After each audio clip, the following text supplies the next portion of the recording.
supernatural. Ladies and gents, this is the moment you waited for. Been writing a book, but it needs just a little more. And buried in your bones, there's the words that you can't ignore. Taking your breath, stealing your mind, and all that was real is left behind. Jay Lavelle, J. Taylor, and Katie Solitis. Pull up a chair, grab a drink, and have some fun here with us. We talk books, writing, and digress, sometimes too much now that you know.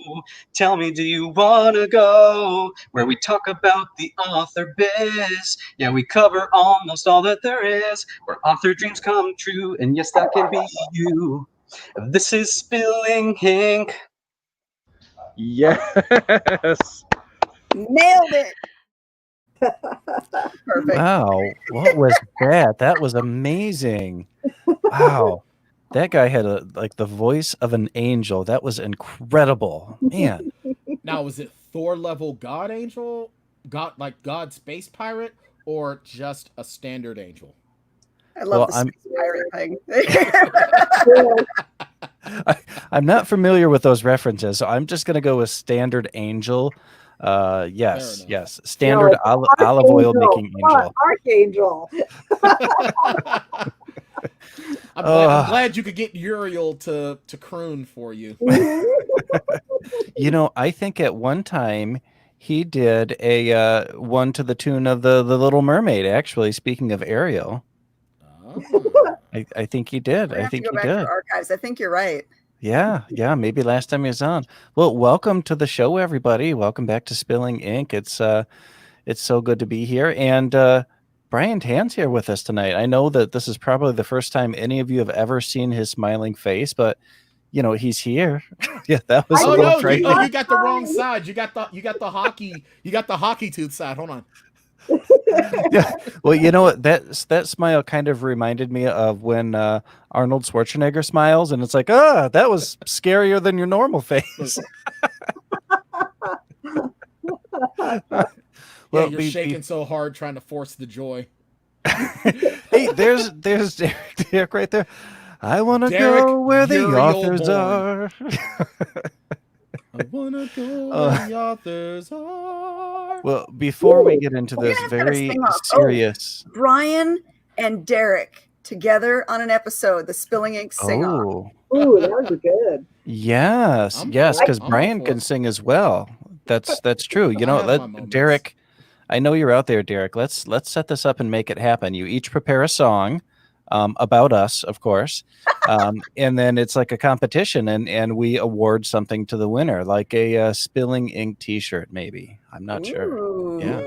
Prizes. Yeah. Yes, T-shirts make the best prizes. I'm all about having swizzag. I have to get some of this. I have to get some Plotaholic swag, actually. Oh, that's right. You guys had a sale this week, didn't you? Yeah, we had a sale this past week for Labor Day. Our T-shirts were like $8 off on our store. I'm just pumped that we have swag and stuff. I'm all about it. Heck yeah. I'm gonna get some. Just start wearing it around. I'm gonna get a mask and a T-shirt. I love collecting swag from my friends. I like to have a shirt from everybody's thing. So I have to get a Plotaholics one, the one with all the shot glasses across the bottom. There you go. Yeah, that's my favorite. Yeah, well, I figure if I collect all kinds of like Funko Pops, I should probably start collecting swag as well. It's easier to get me to collect stuff if they're in Funko Pop form. Yeah. Well, you know what I want? These ads for wizard pins keeps popping up for me on Facebook and Instagram and everywhere I go. It's the custom enamel pins. And oh my gosh, I want to order some so bad, but you've got to order like at least 100, otherwise they're crazy expensive. Dude, the gauntlet has been thrown down. Oh, yeah. It's getting competitive now. Okay. Wow. Sorry, wait. Can we get Derek on here right now? Derek, if you've got an internet connection, we can make this shit happen right this second. It can be down like a clown, Charlie Brown. Well, before we get into this super serious show, though, even though our new video intro said who our sponsors were, Katie is supposed to talk about our sponsors here at the beginning of the show. Yeah, you better hurry up for the boss gets angry. That's right. And our first sponsor, they have a T-shirt. And I'm just going to say right now, Joe, you know what I'm going to say? I know you're listening. Where's my shirt? Where's my shirt, Lebowski? Where's my shirt? Me too. All right. Down to business. Let's do this right. All right. Our first sponsor is Go Indie Now, the online indie artist network. They offer exciting new content weekly, monthly, and seasonally, all of which highlight, support, and promote indie artists of all kinds. You can check them out on goindienow.com, subscribe to their YouTube channel, or follow them on Facebook. Now, Go Indie Now is doing their brand new season of programming, and starting this week all the way up until Christmas, they're going to have a new episode every single day. So check them out, like, follow, share, subscribe, and remember, it's always time to go indie now. Nice. Woo! Yes. All right, we're good. Excellent. Now, well, and that's the way to do a plug. Hell yeah. Katie Salidas School of Plugging. Yeah. Yes. Ooh, I like that. Well, and Katie is just really good with the plugs, and I heard that she's got many plugs that she does. So, What? What? all lined up on the no. Less than Just like the 6 shot minutes. glasses. Less than 6 minutes, and we're already there. All right.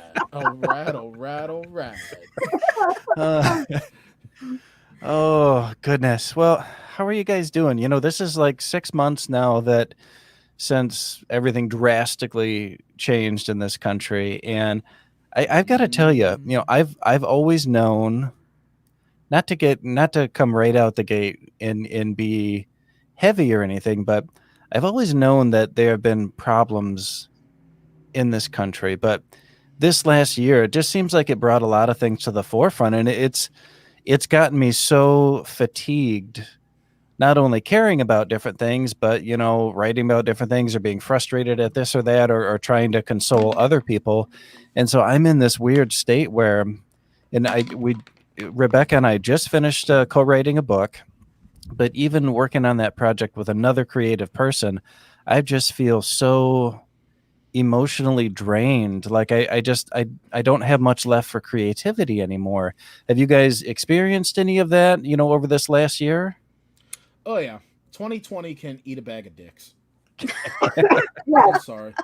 The 2020 has just been hell for me personally, as well as my community. I'm not happy with it. I'd like to speak to a manager, and it's to the point that I have anxiety attacks just leaving the house.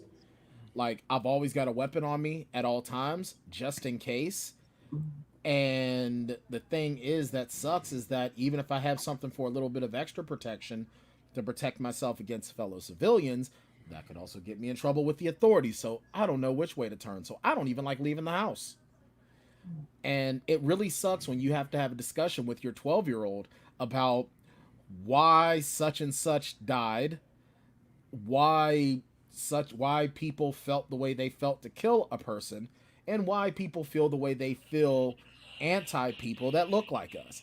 Not a fun discussion to have with your 12-year-old, well, 11-year-old going on 12, that you're trying to maintain a semblance of childlike innocence and wonder for at least another year. At least. Well, and they don't get to, it's funny. In many ways, our children are extremely privileged that they don't have the childhood that, our parents or grandparents have. But at the same time, I feel like they've also been robbed of a big part of the innocence that comes along with it. My little girl who just turned 12, my youngest, is very worldly. She knows about all the things that I know about, going on in the world. And it's like, gosh, I really wish that I could shelter you from some of the bad things in the world, but that's not something we have the option to do anymore. So now we need to learn how to become. Information age makes it suck to try to shield your kids at this point. Yeah. I tried to make it a point to not tell my kid even about what happened in Minneapolis, and he just comes right to me, Dad, why'd that happen? I'm like, how the hell did you even hear about that? Saw a video on YouTube. Yeah. Yeah, YouTube. Oh. Yep. Thanks a lot, Google. And it sucks that they're exposed to all of this, but it does force our generation to teach that generation right from wrong firsthand, because we're able to show them, or they're able to find themselves what's going wrong, and we can hopefully set the example that will let that generation make moves and fix things moving forward. Well, I think we're the last of the real privileged generation, because we got to be kids. We got to not be involved in so many different things that are going on now. I mean, well, the social media does that. You know, we never had social media. We had the neighborhood, you know, kick the can.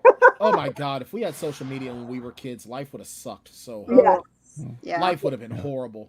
If I didn't need social media to promote my books or to keep up with you guys, I wouldn't be on the shit at all.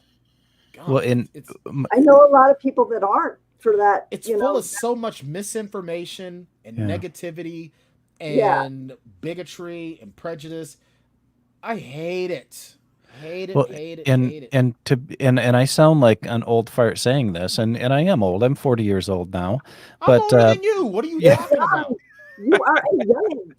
I'm 55. But you know, 55.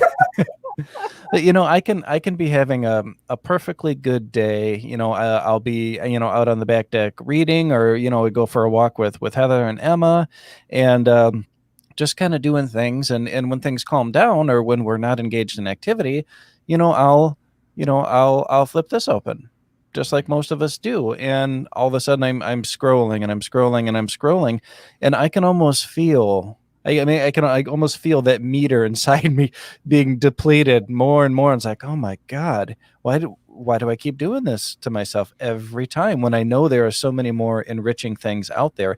And to the point of this, because we're all creative people, we need that enrichment in order to be creative. Someone asked me just yesterday, how do you, where do you get recharged if it's not in your day-to-day life? And I was like, you know what? I don't actually know this. I don't think I am charged. I mean, so what do we do? And how do we get back to where we need to be artists again? You gotta find a way. You gotta find a new. I've always told people that I am the walking epitome of crap. What's the word I'm looking for? Beauty? No. It's I have sexy. Pretty much, yeah. I can't deny that. But no. I have comfort mechanisms on top of comfort mechanism. Coping mechanism on top. I live in a blanket of coping mechanism.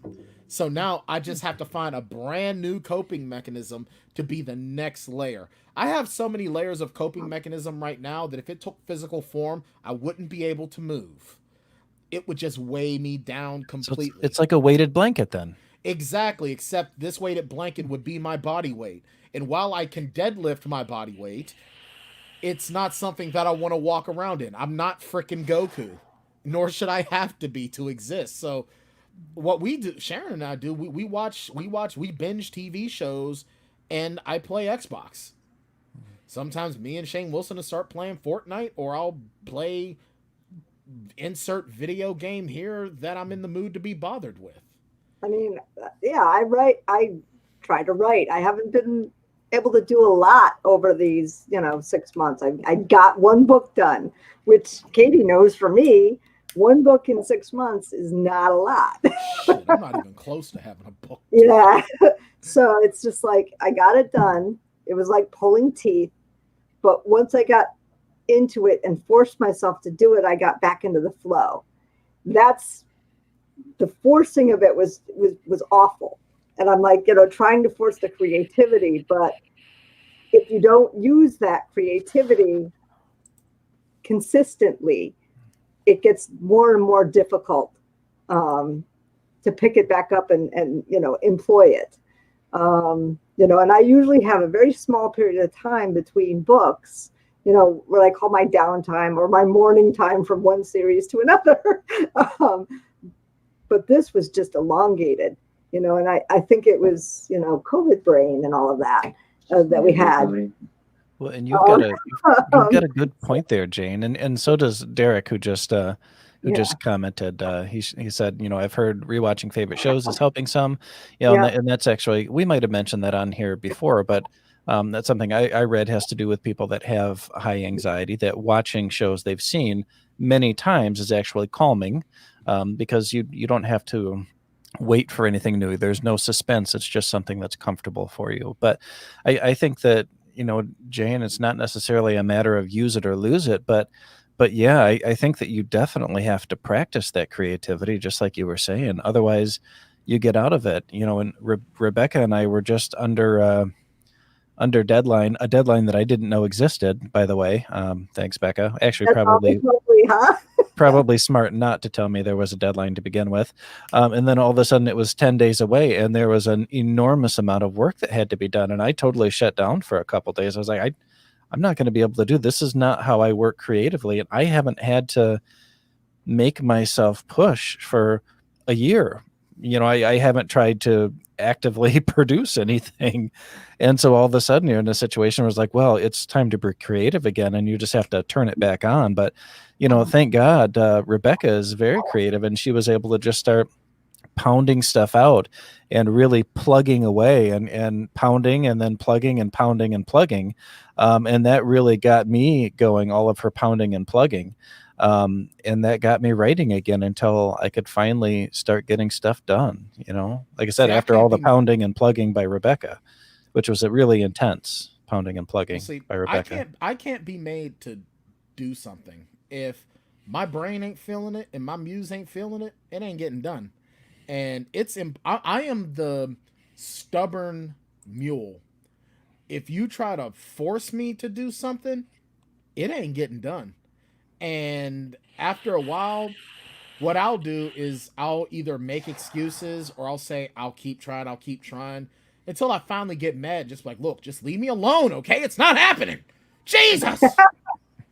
You're pushing me, man. You're pushing me. I turn into Joe Pesci from Goodfellas.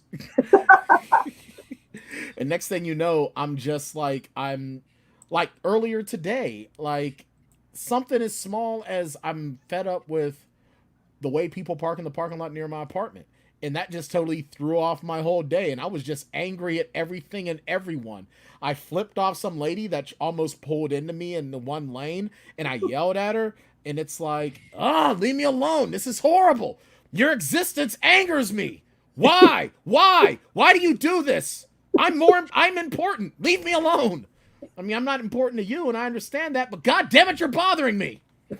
And then I just looked at Sharon and was like, I just want to go home. I can't people anymore today. I did it for an hour. That's important. We're becoming so desensitized to all the crap that's going on around us, and all the stress is so overwhelming. We don't have the bandwidth to deal with even the smallest inconveniences right now. The littlest things will set us off. And under normal circumstances, we'd be able to brush it off, no problem. But just like you said, somebody parking wrong is enough to ruin your day because you're already here before you hit that. And that was just it. That was the tip of the iceberg. Right and here. Now you're done. And what's even worse is that when I go, I can't, like, have you ever go out someplace and it's like, oh man, I didn't have that big of a breakfast. I'm kind of hungry. I think I want to stop and get something to eat. I can't do that like a normal person because I'm that guy that is now on a diet. I am on a specialized diet. So it's like, damn it, I can't eat until I get home. Damn it. And I'm hungry and I want to eat, and I get very hangry. Like, I might as well be a newborn. If that food booby ain't in my mouth, someone's gonna hear about it. Now, what is your favorite food booby to consume? Oh God, I wish I could have a frickin' pizza. I so do, but I can't because I'm not eating dairy and I'm not eating gluten because I'm trying to get my weight down. So my primary, this is what Brian Tan eats as an author. Okay, in the morning I have 4 egg whites, 1 slice of vegan cheddar cheese, 4 slices of turkey bacon, and either grapes or strawberries, and 1 of these bad boys of water. This is 40 ounces. And I'll either finish the whole thing or I'll drink half of it and then save the other half for lunch, which is usually my whole meals consist of protein and vegetables and fruit and water. And then I'll have a protein shake after my workout. So it's like I'll be out and about and I'll drive past a pizza shop and it's like, Oh, I can smell the deliciousness in the air, but it's not good for me. Ah! Or then if I like some lady was in the one lane next to me, I was on my way home, and she's mowing down on Wendy's fries. It's like, you know what? Do you know what that's doing to your arteries, ma'am? That's bad for you, ma'am. Those potatoes are not good for you because they're deep fried and they're bad. You know what? Can I just sniff one? Can I just lick the wrapper, please? Yeah, exactly. Can I just rub the hot grease on my beard so it will stay with me for an hour? No, this is uncomfortable. You're filing a restraining order? That's fair. I like what Jonesy said over here. It's an emotional overload. So we go in spikes and jumps. You've got to hide or overreact. That's why I told you guys before the show started about Zoe this week. Oh, yes. Now, we're trying to make the kids have as easy of a time as possible, but they had standardized testing. This is the third week of school, and we're already standardized testing at home, so it's even more out of the norm for them. And my littlest one woke up, and she wanted to just go to her computer and watch a little YouTube before school and the testing started, and I was okay with that. She turned on her computer, and it went to a black screen with an error message. And that was it. Her day was ruined. She's like, Mom, it's not working. I was like, okay, because I know she can read. I'm like, just read me the words on the screen. Tell me what it says. There's too many words. And that was it. She was done. She was done. There was nothing over something as small as that. It was press the F1 button and it boots into Windows. But it was just too much for her. Out of the mouths of babes, she speaks what we all feel. And that's it. That's exactly how we're all feeling. One little thing is enough to set off our entire day right now because we're overloaded. Oh, yeah, or underloaded because we don't have that human interaction too. Well, I don't need none of that. This is more than enough for me. I don't need that. Some people, they smell funny, they look weird, and they make odd and frustrating noises. F them. I wanted a blowgun because someone was revving their motorcycle and riding up the hill. I want to have one of the blowguns from Indiana Jones. Take that with your motorcycle, Mr. Harley man. We have somebody that comes into the park at like 3:00 in the morning on a motorcycle. Oh, he deserves to have a broom thrown into the spokes of his wheel so he can just go flying. Yep. Okay. Speaking of Indiana Jones. I know, right? Oh my goodness. It's unreal. And what's funny is, I don't know if you guys can see this. I bought this box here. This is a soundproofing box so I could do my audiobook recording and stuff. Oh, okay. And it actually does really good. Like when people are driving by, even if I can hear just the littlest bit of it, but I can take the sound out in post. So I'm a hugger. I just don't like people. Here's the thing. If I don't know you, do not touch me because I will strike.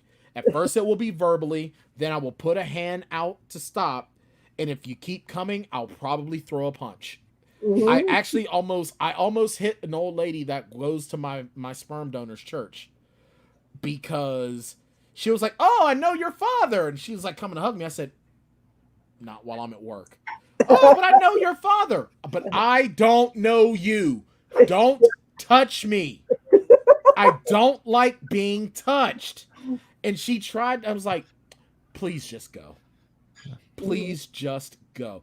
And then she sort of gives me this sideways glance. It's like, F you. I've told you 3 times I don't want to be touched. Just because you know someone that knows me doesn't mean you know me. You are not allowed to touch my person. Matter of fact, when I first moved back here, I met someone at my mother's church for the first time. "Hey, we're family." I went to go shake his hand because, he's like, "Oh, we're like family." I'm like, "You ain't like family to me. Just because my mama know you don't mean I know you. Don't touch me." I finally told my mom because he was like almost insistent. I said, "Mom, who's this asshole that don't know nothing about boundaries?" And she's like, "What do you?" He was like, "Oh, he's just friendly." I said, "Yeah, just friendly, about to get throat punched. You better talk to your man." Shit. Folks just don't. I mean, I'm not a tough guy. I am not a tough guy. but I am not a pushover either. Mm-hmm. I really am not. And when I lay down the boundary, don't cross it. I don't know. To get snot out of me is only a couple of times out of the year. If you squeeze too hard, you might get something that you don't want. And I mean the poopies. Because I probably had the poopy tea. I probably had the poopy tea. And if you squeeze too hard after the poopy tea, well, I like to call it ice cream dispenser. That's just a horrible visual.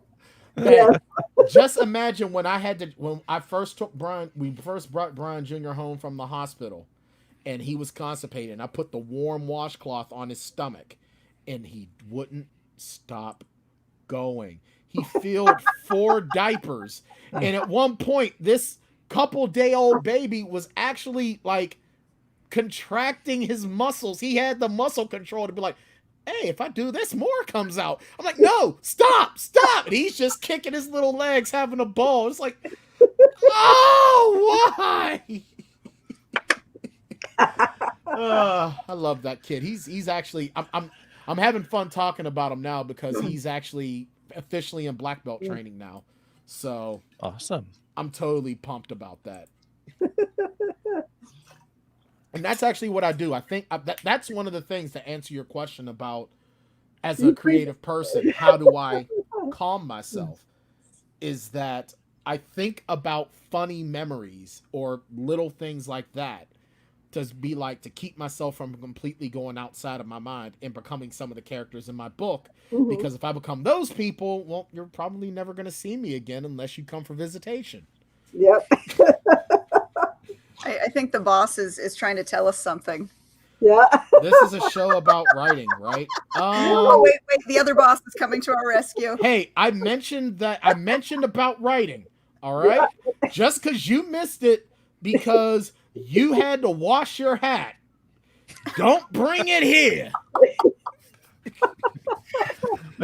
We don't want to shame him for washing the hat, though. It needed to be washed, all right? Yeah. When your hat's wearing itself and it's not on your head, that could be a problem. We still haven't figured out like what to do. We figured out the root of the problem, but we don't know what to do about it. I know what to do. Engage that. I know what to do, but it's not politically correct to say. It's probably to maintain a diplomaticness. It's probably not right to say. So I'll just say this: vote. Aww. And stay the hell away from people that you don't agree with, ideally, for another 2 months. Yeah.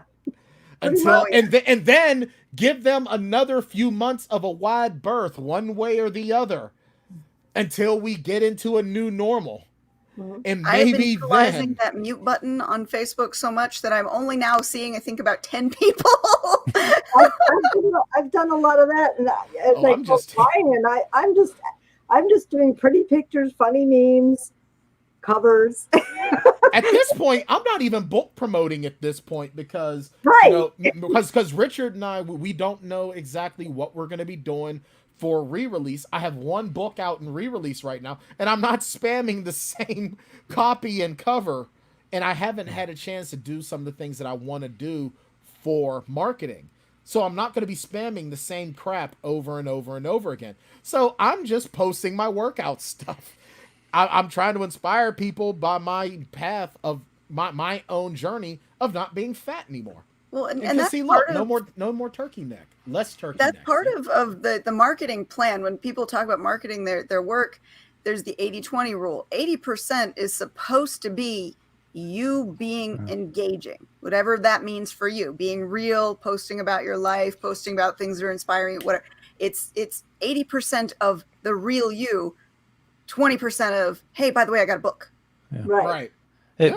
Before we pick that up, I was going to say, and Brian was a really, inspiration to me to get off my fat butt and get into exercising again. I'm like, I got to do this. Look, he's doing it every day. He's so guilt by association. If he can do it, why aren't you doing it? bed. You know, I want to quickly address a comment that Joshua Pantlaresco just left us a minute ago, and I love Josh. He's a very sweet person. He's very kind. His show is wonderful, and he always has good, positive advice and energy going out in the world. And he says, recognize what you have control over, let go of the rest. Now, just looking at that, it seems like really good advice, and it is good advice. However, I think it's important for all of us to realize that being able to do that is also privilege, and that there are people who are not able to let go of that because these bad things that are happening that we can let go of affect their lives directly. So please remember that while you're taking care of yourself, that other people don't have that luxury. So there's a show on YouTube that I love leaving on in the background. And they've got 3 different channels, but it's the Sci Show, and one of their show options is psychology. And they were talking about the people who they talk about positivity and thinking positive is supposed to help you, but for a certain set of the population, fake thinking positive actually does worse for you. Yes, it does. And you can't just blanket statement, just be positive, just be appreciative, because for some people that actually will have a more negative impact. That pisses me off. A fake belief. Someone tried telling me some shit is the only way they can deal with it. Oh yeah, I had someone tell me when I was working as a CEO when I was living up in New Hampshire, oh, but you're born American, you need to be happy about that. Oh, really, asshole? The only reason why I was born as American is because my kinfolk were brought over here against their will in chains and forced to work and build a country that they couldn't have the fruits of their labor. So yeah, I should just be happy that I was living here, right? Well, and this and this really it really can apply to a lot of different things in our lives, and so it's important to be mindful of others. You know, when my father-in-law Jim learned that I suffered badly from depression, you know, at one point he had said to me, you know, you shouldn't be sad. You've got so much to be happy about. And, you know, the knee-jerk reaction to me is, you know, fuck you. You have no idea what's going on in my brain. There's something actually wrong in my brain.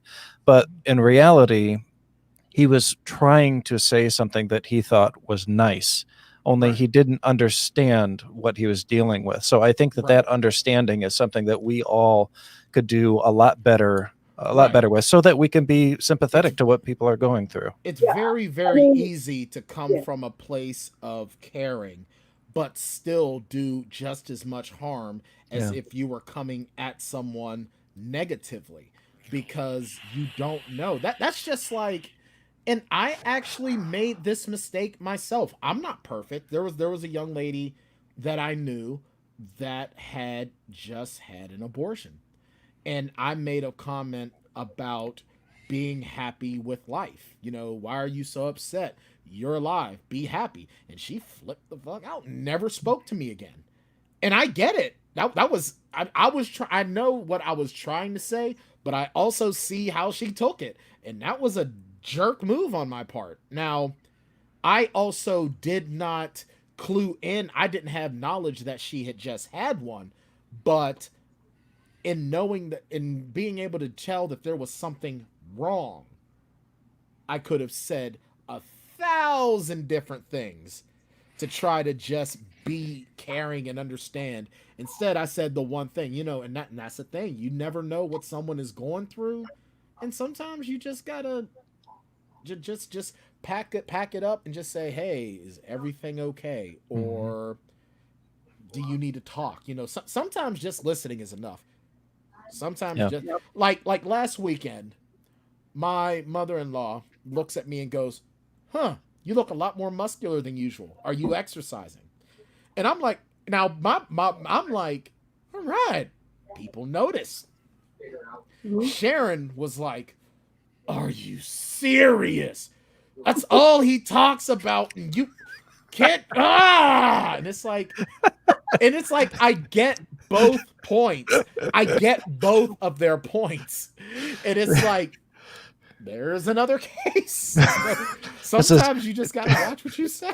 Is it day 700 of DDP Yoga? Oh man, I wish.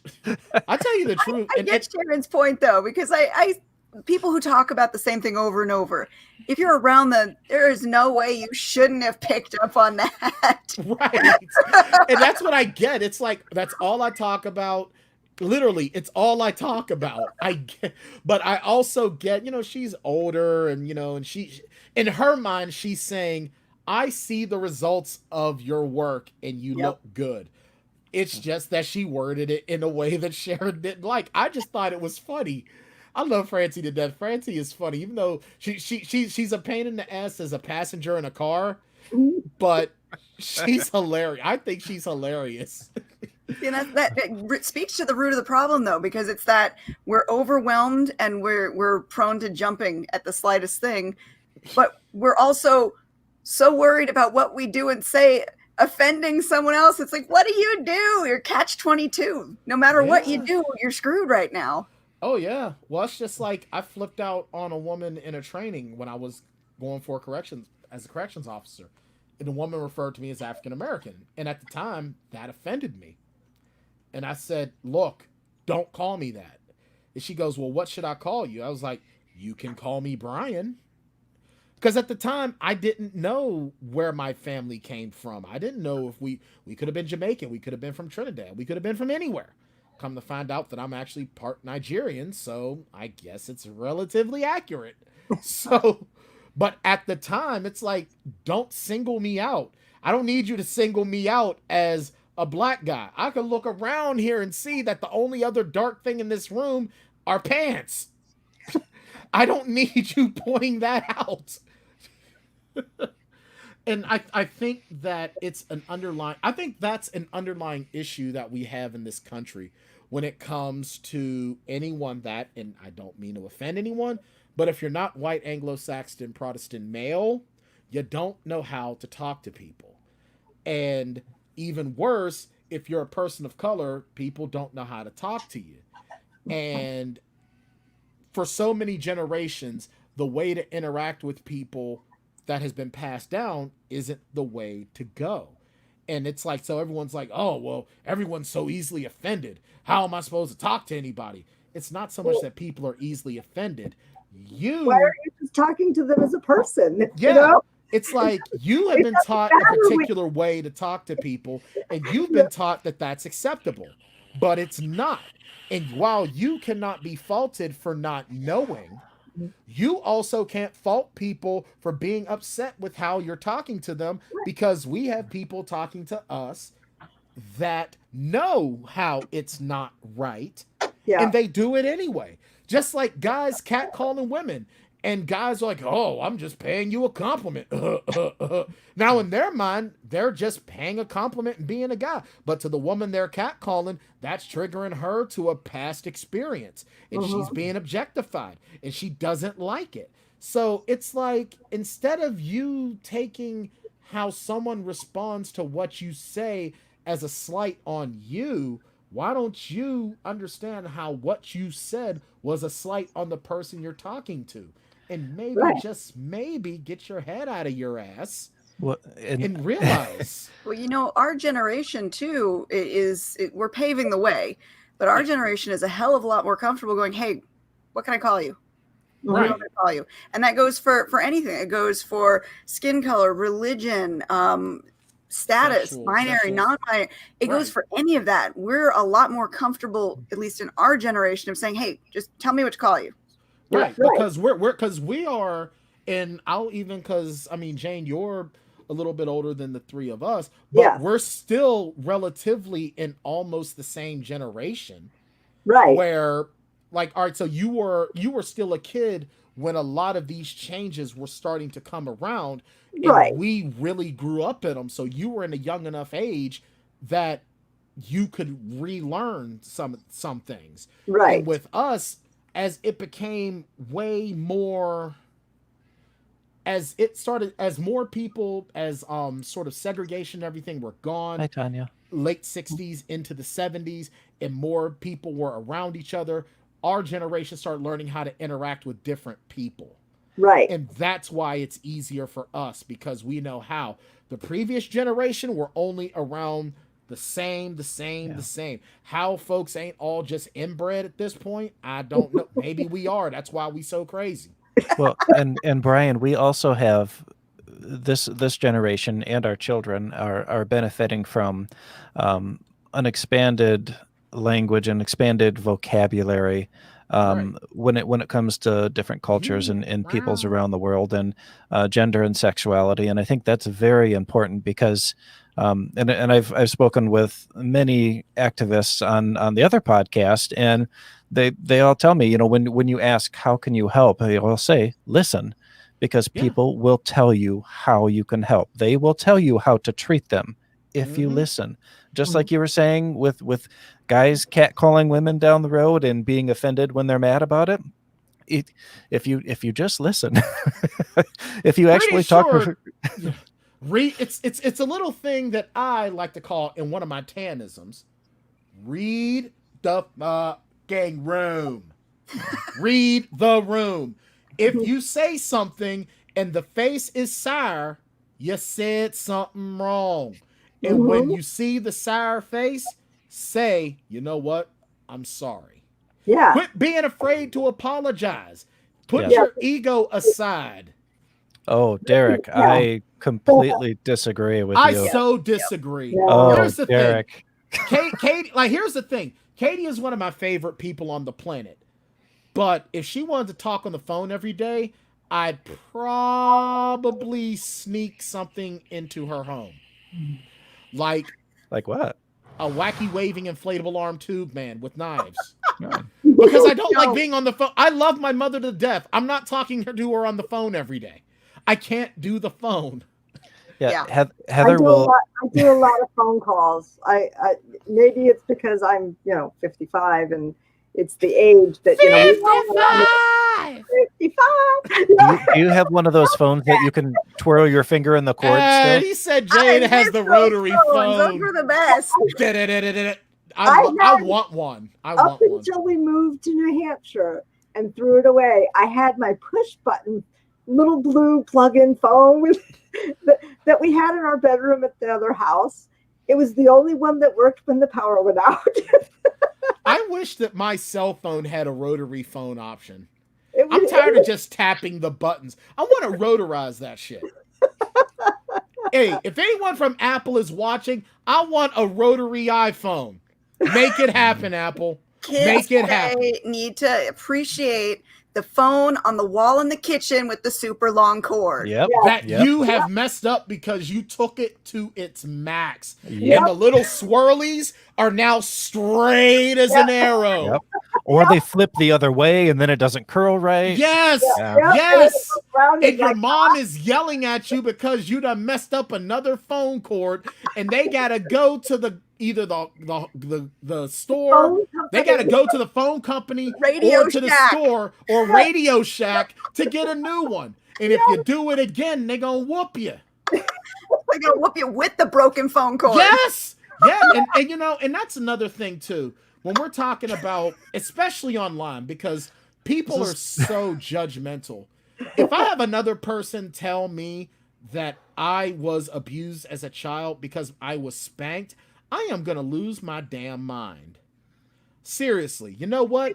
My mom spanked me and I am okay. The issues that I have did not come from my mother spanking me. The issues that I have came from relatives not keeping their hands to themselves, other relatives thinking that it's okay to use me as a form of currency, and other relatives shooting at me with air pellets, or relatives lying to me every which way I turned, or kids in school bullying me.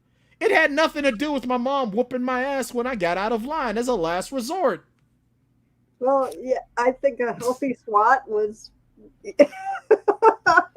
Look, every kid learns differently. Fear, it taught you a little bit of respect. Yeah, everyone learns differently. Obviously, spanking is for some, not for others, and some kids respond to it, some don't. But guess what? To throw blanket, and that's another thing that I see on social media that really pisses me off. And if you do this shit, if you want to be friends with me, stop doing it. Stop making your blanket statements. What works for you doesn't work for others. What works for your kids doesn't work for other kids. And if you don't agree with how certain people raise their kids, you don't have to. But shut up about it.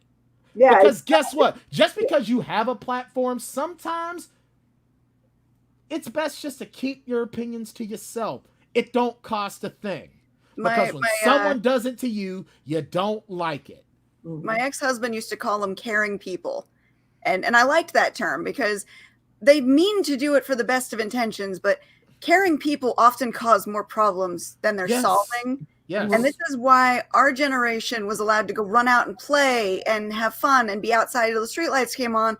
But God damn it, if you see an 11-year-old in their front yard playing, we got to call social services on you now. Yeah, exactly. If my kid wants to play in the front yard and he ain't bothering you and he is not in distress, leave him alone. Right. Now, if my kid is in the front yard and his arm is hanging like this and there's a bone protruding from the skin, by all means get involved. But if my kid is playing with his toys in his yard, leave him alone. If my kid is riding his bike and he is okay, leave him alone. And you know what? If my kid is doing his internet learning thing and he has a toy gun somewhere, leave him alone. Because you may be caring, but you're causing way more harm than good. If you don't believe me, put on the first 5 minutes of a video game called Red Dead Redemption, and you'll hear how caring can be toxic. Case in point, 2 little old white ladies talking about, oh, wow, we did such a good thing bringing religion to those savages that live in the hills. Now they can go to heaven when they die. Yeah, they were just fine until you got here and you brought freaking smallpox and blankets and you took their land. Yeah, you care. No, you don't. Mind your own business. It don't cost money. That's another reason why I'm so stressed out too. People ain't got nothing else better to do because they got COVID going on, so they got to butt in on everyone else's lives. Stop that. What an interesting turn this show has taken. Amen. I am worked up tonight. I don't know why. I just had a great workout. Energy. Worked out. That's fine. I do have a lot of energy tonight. I really do. I have a lot of energy. What was it? It was Legally Blonde. What is it? And exercise gives you endorphins, and endorphins make you happy, and happy people don't kill their husbands. That's a good point. That's right. And you don't shower right after you get a perm either. That's right. That's true. That's very true. I learned that, and I had no clue because I ain't got no hair. Yes, it just takes it out. You know what? I think there's just weight. I think part of our problem as a species is that there's too many of us. There's too many of us running around with and we don't want for much. We go to the grocery store and we get our food and we have this, that, and the other. If we had to hunt and gather to survive, there would be far less of us and we wouldn't be pissing each other off because we'd be too busy just trying to frickin' survive so the damn pterodactyls didn't carry us away in the night. That whole saying of it takes a village to raise a child, that was because everyone in the village was trying to raise the child, not trying to put their input on how you raise your child. Exactly. Right. And the thing is, and this is the one thing that I did appreciate, when we had neighborhoods and neighbors knew each other, everyone knew one another, and when you first moved in, your neighbors came over to introduce themselves, is because they had a personal interest in you, and a personal interest in your family, and a personal interest in your children. They knew you, you knew them, and they were looking out for your kids as if they were your own. Like if I lived in Vegas, you don't think that I'd be looking out for Katie's kids as if they came from my body? Shit, I would be. And if I saw them acting up, you don't think that I'd grab them by the scruff of the neck and drag them home and say, "This is what I saw your kid doing"? Mm-hmm. And that's only if they were doing something that was so freaking bad that Katie needed to know. If they were just doing something, kids being kids, it'd be like, look, I ain't gonna say nothing to your mom now, but you need to cut that shit out. Yeah, I'll tell you a naughty story from my past that illustrates exactly what you just said. on my street growing up, there was a bunch of families. And we all played out in the front yards. We ran our bikes up and down. And there were some kids that were bad influences. And at one point, me and another kid from the street got caught stealing something from the local convenience store. Mm-hmm. It wasn't but maybe a day before that kid's mom marched them to our front door to have a talk with my mom. Both of us kids sitting there going, oh shit, we're in trouble, because that's what you did. Taking care of each other. You were making sure everything was all good. And when one got caught, everybody was rounded up so that we could all be punished together. Right. Because we were all looking out for each other. And I appreciate that looking back now. Back then I was like, God damn snitches. But now as a mom, I appreciate that. But you don't find that today. Right. And the thing is too, is that the police officers that were in your neighborhood were from your area. So they also had a personal stake. That's part of the problem that I see. Community-oriented policing is not being a thing because you get cops that live 20 and 30 miles away. Sometimes as far as 70 miles away. So they have no care or personal stake in the community. They're just happy to go in there and run roughshod and be the tough person. They don't care. Now, I remember as a kid seeing police drive by, I waved to them because I always saw the same cops driving around all the time. And it wasn't because they were overly policing. They were just being a presence, which is nothing wrong with that. But when you get people who ain't from there, that don't know the community and don't know nobody and just don't care. Yeah, I think I'm lucky in the community. Oh, Brian froze. I like that face he's frozen on, though. Brian froze. Yeah, I was lucky in Tolland. The state police were from there and lived in the neighborhoods, and it was so funny. I got pulled over, and my daughter was in the back seat, and she yelled out the police's name because he came to the store. Of course, I didn't get a ticket because he's like, "Who's back there?" And she's like, "Hi, officer. You're in school today." And it was just like, he looked at me. He goes, "Slow down." No, Katie, I want to argue a little bit of it's not really a counter, but and this is a true story from last year at Emma's school. At the time, Emma was 11 years old, so early middle school. And one of her friends had sent a message to her and someone else that they were feeling suicidal. And Heather and I didn't know this person's parents at all. We didn't know this kid's parents, so we didn't know how to get in touch with him. So Heather emails the school counselor immediately, who wrote her back immediately and said, "We just got another email about exactly the same thing. I'm already on the line with the principal, and we're contacting the parents now." And it was very fast. It was within a couple hours of my daughter receiving that text that things were able to happen. And whatever the follow-up may have been afterwards, because we all know mental health care is not the best right now, but it happened very quickly, and we're able to reach out very quickly. And that's something that when we were kids would not have happened. So it's there's a strange balance here. We've lost some things, we've gained some things. Well, we didn't have texting. Yeah, we didn't have texting. And also mental health. If somebody called and said, "I'm feeling suicidal," yeah, I'd get on the horn whenever I could, or tell my mom, and she would do that. But that's just. Well, I think that one thing that sucked back when we were kids, and things that we're still dealing with now, is the fact that people still don't understand the importance of mental health and issues of depression. Case in point, look at how Skip Bayless responded to Dallas Cowboys quarterback Dak Prescott, who spoke about his depression after his brother recently, within like the last 6 months, committed suicide after dealing with depression. And Skip Bayless goes on this bullshit rant talking about how you're the leader of America's team and blah, blah, blah, blah, blah. Right at you, Skip. Because the bottom line is depression is a real thing. Anyone can feel depressed.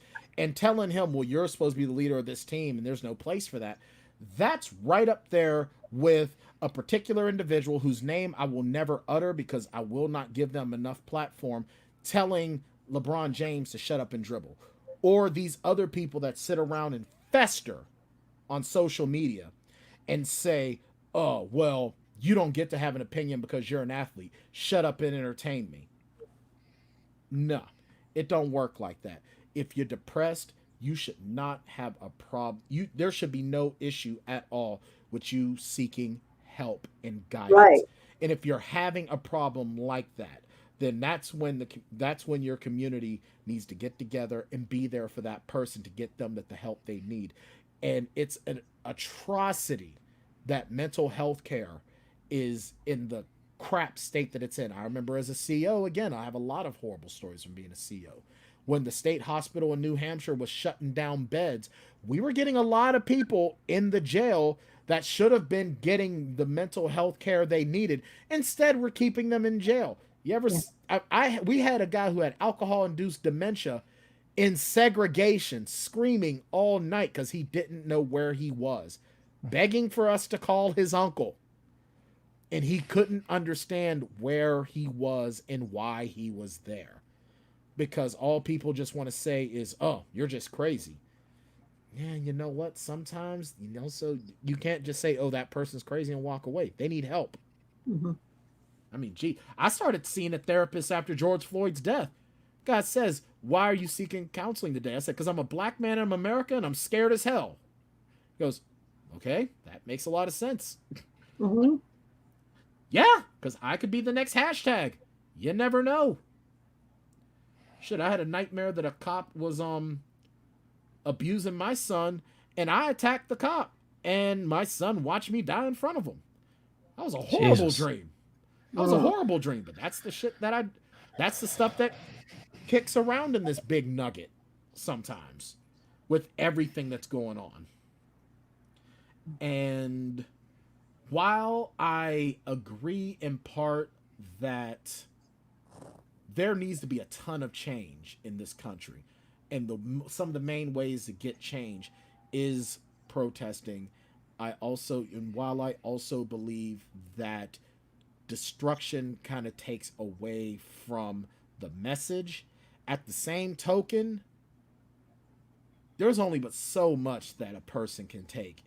And when you get people together and they've all been taken but so much and so much and so much, eventually it's gonna explode, because you can't just have people expecting people to take shit.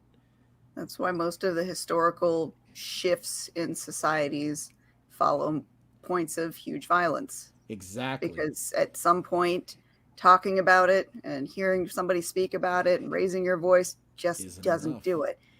We have to find a better way. But historically, that's what's been the catalyst for societal change, which sucks. Absolutely. And I'll tell anybody, if you want to sit there and say, well, destroying things isn't a way to get your point across. All right, then America wouldn't be here. Didn't we take cargo off a ship and destroy it and throw it into a harbor? Yeah.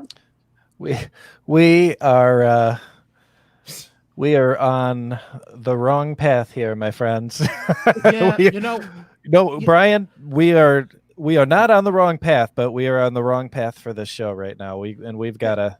I hear you. Yeah, I'm just talking. It's not the episode we normally do, but it's a purging of, I think, what we're all feeling. Yeah. And part of the reason that a lot of us seem to be having the same problems right now, creatively, just emotionally, it's been building for a while. Yeah. There's there's a lot of so far there's been 58 minutes of badness out there. We had some writing conversation. We did.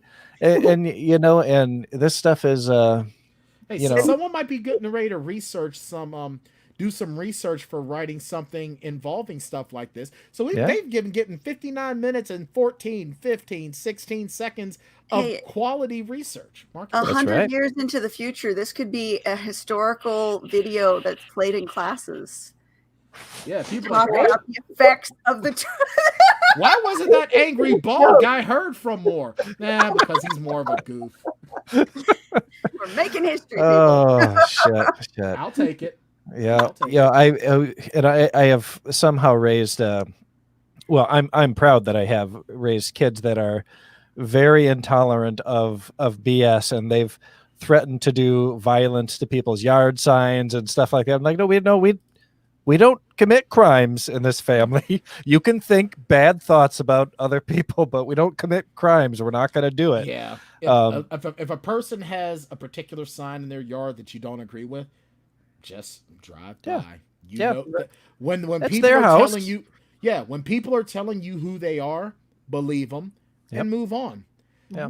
Like But- just and- like I'm sorry. That's those Tom memes. This is Tom. He sees something on the internet. He ignores it. Be like Tom. Yes. I think it's Tim, isn't it?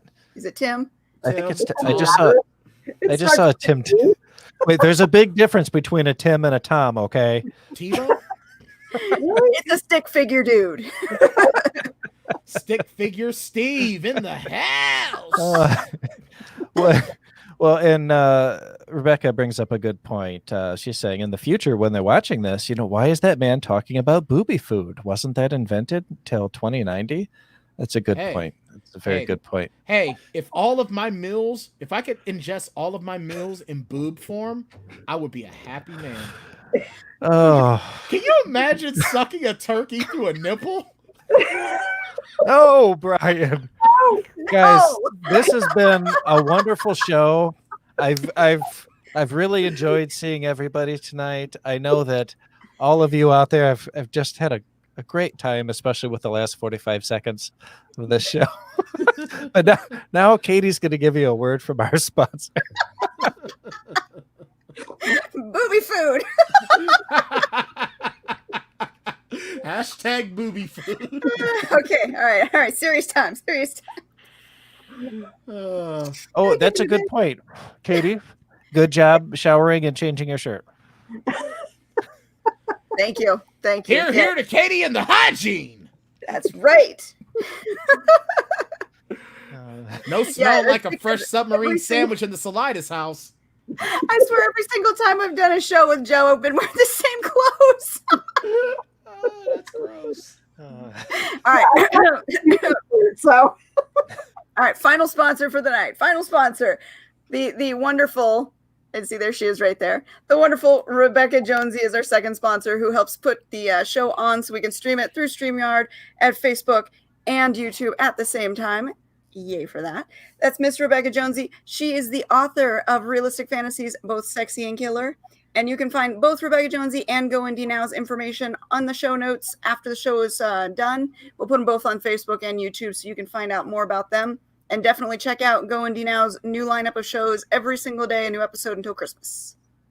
Yay! And also, guys, I'm going to keep mentioning this until Rebekah makes me stop. But if you go to threefuriespress.com and search my name or the word Echoes, you'll see my short story up for sale on there. It's $2, and every penny of that goes to Feed the Movement Charlotte. It is a group that supports protesters there in Charlotte, North Carolina. So please pick that short story up and support a good cause. So, and Mr. Brian Tan, thank you so much for coming on tonight. It's always a great pleasure to see your gorgeous, sexy body. Yes. And it's only getting firmer. Yeah, baby. This is the way. So Brian, This have is you been the way. exercising? Oh yeah. Before I came on, yeah. You're looking more muscular than ever. Yeah, I've been hitting my delts and my tris and my bis and my quads. And sometimes when you go and get these things done and you get the guns, baby. The gun show. Yeah. And there's our show, everybody. We'll see you next week. Good night.